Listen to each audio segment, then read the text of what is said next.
Barry Allen is giving a lecture about quantum mechanical fluctuations. He explains how their sudden cessation shows behaviors and links it to recent superconductivity research. The discussion mixes scientific insights with some humor as he engages the audience. Then Barry goes into his office to receive a call from his mom. A woman introduces herself as a fan of his work. Her name is Eobard Thawne. She explains that she has been closely watching his work with quantum simulation and molecular transfer. Then she offers him the opportunity to come with her to secure funding. When he arrived in Fort Fox, Colorado, he was asked about his flight. He admitted he was still adjusting to the altitude. The woman led him to a collection of her grandfather's work, and he carefully examined the journals she handed him, absorbing the notes and diagrams. She asked if he had ever heard of Eobard, and he shook his head, listening intently as she explained how Eobard had erased her grandfather from history. He spent time flipping through the journals, studying the research and trying to understand the significance of Trinity, her grandfather's most important legacy. Then Eleanor gives a brief recap of her grandfather Eobard Thawne on how he was working on science and the supernatural, trying to mix them together, like he heard a voice inside his head. Then we get a flashback to Eobard with Jay Garrick as a military captain.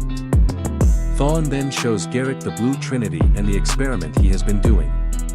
He sticks his hand in it as if it's calling to him, but Garrick just runs into it to shut it down, causing an explosion, and Thawne gets blasted back.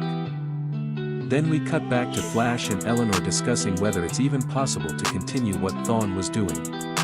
The two debate the risks and ethics of pushing science beyond its limits, wondering if Thawne's work blurred the line between genius and madness. Their conversation plants a seed of curiosity and unease, setting the stage for what's to come. 2 years later, Eleanor invites Colonel Rudy West to meet with them about selling weapons. Barry immediately objects, refusing to turn their research into something destructive, but Eleanor argues that they need funding to continue their experiments. Frustration builds between them as Barry struggles with the cost of losing his research. Torn between scientific discovery. In the middle of this tension, Barry meets Wally for the first time over lunch, an encounter that feels strangely significant, as if fate is quietly weaving their paths together.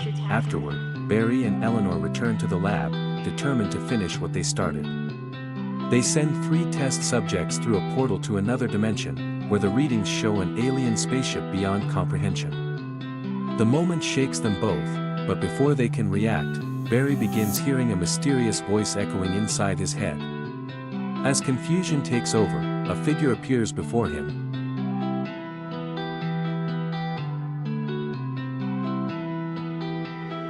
Should